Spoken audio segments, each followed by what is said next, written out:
Good morning, I'm Gary DeWaal, and this is Bridging the Week for April 3rd to 7th, and today is April 10th, 2017. The Senate Banking Committee approved Jay Clayton's nomination as chairman of the Securities and Exchange Commission, and he now awaits a final vote by the full Senate. Meanwhile, the Hong Kong Securities and Futures Commission sanctioned another broker for undetected and unreported third-party transfers from clients' accounts. There were a few matters that really caught my attention in the financial services industry globally last week. So we can hurry through the few top items. Let's get started. Jay Clayton took another step to becoming chairman of the Securities and Exchange Commission when the U.S. Senate Committee on Banking, Housing, and Urban Affairs approved his nomination for the position last Tuesday. Mr. Clayton's nomination was supported by the committee by a vote of 15-8. Sounds like a sports score. The Hong Kong Securities and Futures Commission fined Guoyuan Securities Brokerage, Hong Kong Limited, 4.5 million Hong Kong dollars, approximately 590,000 US dollars, for not identifying and conducting adequate due diligence to assess whether, quote, a large number of frequent and unusual transfers, end of quote, between the firm's clients and third parties were suspicious transactions warranting follow-up.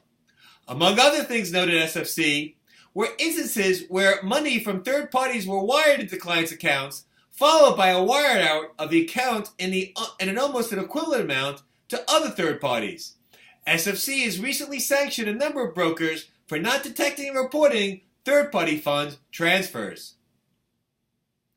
NASDAQ Futures Inc.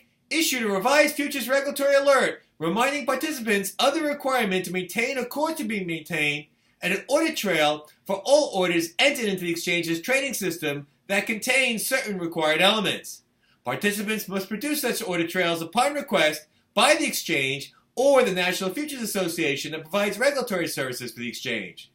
In addition, the exchange amended some fields that must be included in the required audit trail. The new requirements are effective July 3rd. And finally, two former Barclays Bank traders were acquitted by a UK jury of criminal charges related to an investigation by the Serious Fraud Office of the United Kingdom into the manipulation of LIBOR benchmark interest rates by the bank from 2005 to early 2009. SFO has now brought criminal cases against 19 individuals for their roles in the manipulation of LIBOR and Euribor. To date, 1 has pleaded guilty, 4 were convicted, and 8 were acquitted. I told you I didn't have much this week to report, so until next week, when hopefully there'll be more worthy of mention, I'm Gary DeWaal. Have a great week, and ciao.